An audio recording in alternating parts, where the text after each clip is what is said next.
niwashukuru sana wazazi, baadhi ya wazazi ambao mko hapa, ambao mmefuata maelekezo ya kuhakikisha kwamba siku ya kwanza ya kuanza masomo, ya kuanza muhula, watoto wote wanafika shuleni. Naomba tuwapigie makofi mengi sana. Lakini jambo la pili, kwa niaba yenu niendelee kumshukuru Mheshimiwa Rais kwa namna ambavyo tumeweza kuendelea kuboreshewa miundombinu ya shule za msingi na shule za sekondari. Nataka niwafahamishe tu kwamba yawezekana mtu akasikia ripoti iliyosomwa hapa akaona kwamba tuna hali mbaya sana kwenye sekta ya elimu, lakini hali yetu si mbaya sana, ingawa bado tuna mahitaji.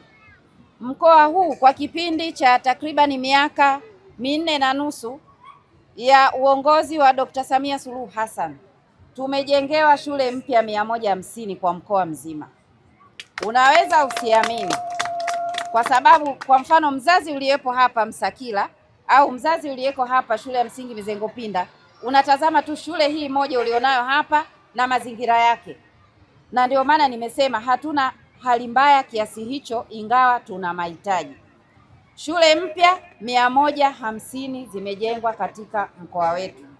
Shule zaidi ya 90 ni shule za msingi, halafu hizo nyingine ni shule za sekondari.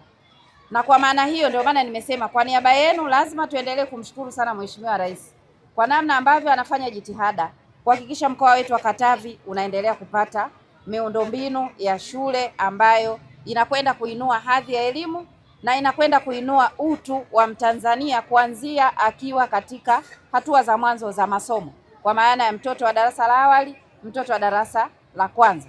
Naomba tupige makofi mengi kwa ajili ya mafanikio hayo. Lakini swala lingine, tumesomewa taarifa hapa ya uandikishaji.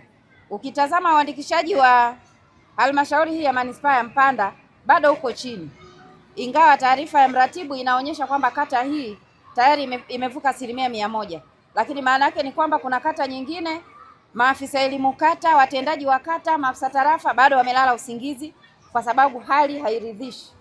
Asilimia iliyopo kwa wilaya nzima ni 32%, ambayo sio nzuri na hairidhishi ya uandikishaji. Ilipaswa saa hizi tuwe kwenye 99%, kwa sababu uandikishaji huu umeanza tangu mwezi wa 10, wa 10, wa 11, wa 12 ilitakiwa wanafunzi wote wawe wameandikishwa. Kwa hiyo hali hii hairidhishi. Jambo la kwanza ni kutake mkurugenzi mtendaji wa manispaa hii ya Mpanda kuhakikisha kwamba hali ya uandikishaji inabadilika. Kuanzia sasa hivi utoke wewe na maafisa elimu wako, utoke na maafisa tarafa, utoke na watendaji wa kata, watendaji wa mitaa, watendaji wa vijiji na kadhalika. Mpite nyumba kwa nyumba kuhamasisha na kuhakikisha watoto wote wanaostahili kuandikishwa shuleni wanaandikishwa shuleni. Nataka niwaambie ndugu wazazi na walezi kwamba serikali imeshaandaa mazingira yote mazuri. Na mazingira mazuri ni pamoja na kuwa na sera, pamoja kuwa na sheria, pamoja kuwa na miongozo, pamoja kuwa na walimu shuleni, vifaa, madarasa na kadhalika. Hivyo vyote vipo, ukiacha ule upungufu mdogo, lakini vipo, na ndio maana serikali ikaagiza tarehe 13 lazima wanafunzi wote wafike shuleni waanze masomo kwa pamoja. Ile habari ya kusubiri maelekezo ya sera kwamba mwisho ni tarehe 31 ya mwezi wa 3, naomba wewe mzazi tafakari mwenyewe kwamba mwanafunzi aliyeingia leo tarehe 13 mwezi wa kwanza mwaka 2026 na mwanafunzi atakayeingia tarehe 30 mwezi wa 3 mwaka 2026, hawa wanafunzi wanafanana? Kwenye masomo wanafanana? Kitaaluma wanafanana?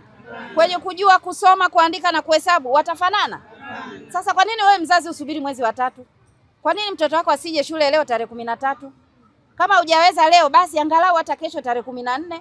Tunataka wanafunzi wote wawe wamefika shuleni, waanze pamoja, wajifunze pamoja, wazoeane pamoja, wajifunze uzalendo pamoja na waendelee vizuri pamoja katika kujenga ule uelewa wa wanafunzi. Miaka kadhaa iliyopita, nyie ni wadogo yawezekana hamfahamu, lakini miaka kadhaa iliyopita ilikuwa kama sasa hivi tungechukua wanafunzi, mlisema hapa mmepangiwa wanafunzi 204. Miaka ile tungeweza kusema hebu kwanza waje wanafunzi 50 tu waanze masomo, alafu hao wengine wasubiri, watakuja awamu ya pili labda mwezi wa 3 au mwezi wa 2 mwishoni. Mnaona hiyo hali ilivyo. Nyie ni wanafunzi, mko darasani mnasoma, mnajua anaye ripoti leo tarehe 13 mwezi wa kwanza 2026 na atakaye ripoti mwezi wa pili mwishoni au mwezi wa tatu mwishoni. Kuna usawa hapo? Si hamna usawa kwa kitaaluma Hata kinidhamu, hata kijamii hakuna usawa wa aina yoyote. Na hivyo serikali ya Dr. Samia Suluhu Hassan ikaona kwamba swala hili lifutike kabisa katika nchi yetu. Na ndio maana mnaona ongezeko kubwa la shule 150 kwenye mkoa mmoja kwa kipindi hicho. Je, mikoa mingine hii 26 ukipiga hesabu yake ni shule ngapi? Hakika ni mafanikio makubwa sana. Kwa hiyo mimi niwapongeze sana viongozi, niwapongeze sana walimu, niwapongeze sana wazazi, walezi na viongozi wa kijamii kwa ujumla kwa kuendelea kuhakikisha kwamba maboresho yale yanayofanyika kwa hapa sana yana athari chanya ya kwamba mazingira bora ya kuwapokea wanafunzi wote wa kidato cha kwanza na wanaoendelea na vidato vingine, tayari mazingira hayo yameandaliwa, yamekamilika na ni mazingira mazuri ya kuanza masomo. Na kwa maana hiyo serikali imeshatimiza wajibu wake wa kuweka hayo mazingira mazuri. Kazi iliyobakia ni kazi ya mzazi na mlezi kuhakikisha kwamba mwanafunzi anayeendelea na masomo anafika shuleni tarehe 13 ya mwezi wa kwanza 26. Na mwanafunzi aliyechaguliwa kuja kujiunga hapa kidato cha kwanza, wajibu wa wazazi, walezi na viongozi ngazi ya jamii ni kuhakikisha kwamba wanafunzi hao wapo mashuleni siku ya leo. Mheshimiwa Mkuu wa Mkoa, hali ya ufunguzi wa shule ya siku ya leo ni kama ifuatavyo.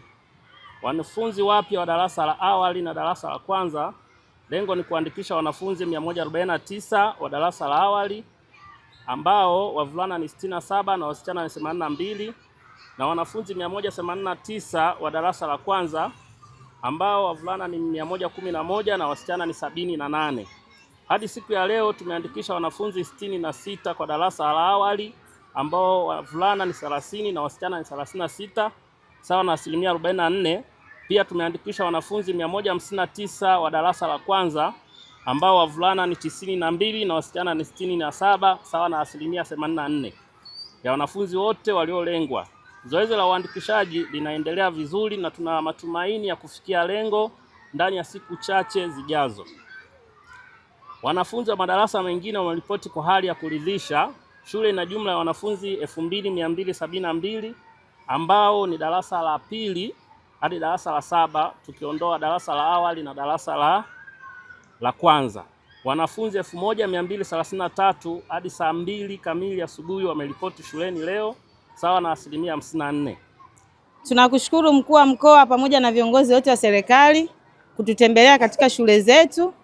Kwa kweli tumefarijika kwamba yote tunakuaga tunakaa kwenye vikao kujadili na walimu wetu wakuu pamoja na walimu ambao wanafundisha watoto wetu, leo yanasikilizwa na yatapelekwa. Hata usipofanyia kazi wewe, nadhani Mama Samia huko aliko anajua kabisa kwamba wazazi wa Mpanda Katavi, mkoa wa Katavi, wana changamoto 1, 2, 3 ambazo natakiwa wapelekewe. Tunakushukuru sana mama, kwa kweli changamoto zetu tunaomba uzipokee. Madarasa ni machache katika shule zetu, pamoja na madawati, pamoja na sakafu zimetoboka. Watoto wetu wanapata tabu sana kukaa chini, kujifundisha, kuyasikiliza yale ambayo walimu wao wanawaelekeza. Ni mara yangu ya kwanza kumleta binti yangu hapa, na leo ndio siku ya kufungua shule. Mazingira niliyokuta hapa nimepokelewa vizuri. Kwa kweli nawashukuru walimu, nawashukuru viongozi wetu pia. Changamoto ninayoiona mimi ni binti yangu atakapotoka hapa darasa, atakapofaulu kwenda sekondari, najiuliza ataenda wapi. Mazingira tunayoishi sisi ni mbali na sekondari ilipo, lakini kama sekondari nimesikia watajenga hapa, ni jambo zuri. Nawapongeza sana viongozi wetu.